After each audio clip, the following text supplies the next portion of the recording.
Assalamualaikum dan salam sejahtera. Selamat datang ke page Cikgu Inovatif Matematik. Okey, hari ini saya akan share kaedah teknik silang bilang.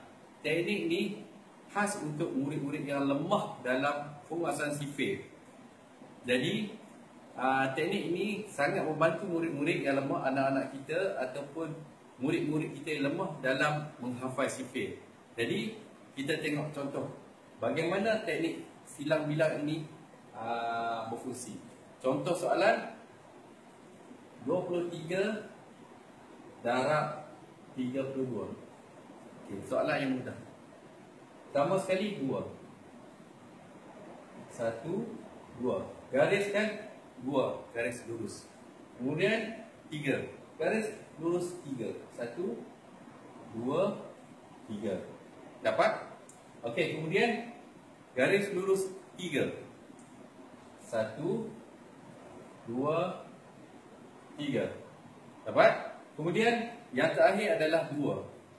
1, 2. Okey, dapat. Lepas kita dah selesai buat garisan, kita perlu kira berapa titik persilangan. Okey, yang pertama sekali yang saya bulatkan ni 1, 2, 3, 4, 5, 6. Okey. Yang kedua 1, 2, 3, 4. Ini 4 tadi. Yang ketiga 1, 2, 3, 4, 5, 6, 7, 8, 9. Okey. Dapat? Yang terakhir 1, 2, 3, 4, 5, 6. Okey. Kemudian step yang seterusnya, tulis 6 yang bermula sebelah kanan, 6 turun ke bawah. Kemudian campurkan 4 dengan 9. Jawapan dia 13. Letak sini 1.